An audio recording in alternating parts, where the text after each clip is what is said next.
உலகத்தில் பூவெல்லாம் உன் போல அழகில்ல, நானும் உன் அம்மாவும் பண்ணாத தவமில்ல.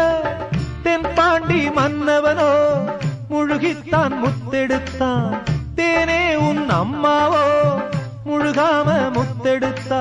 கண்ணே தெய்வம் கண்டேன் உந்தன் கண்ணே சந்நிதி, ஓ முத்தம் பட்டு எச்சில் பட்டா கொஞ்சம் நிம்மதி.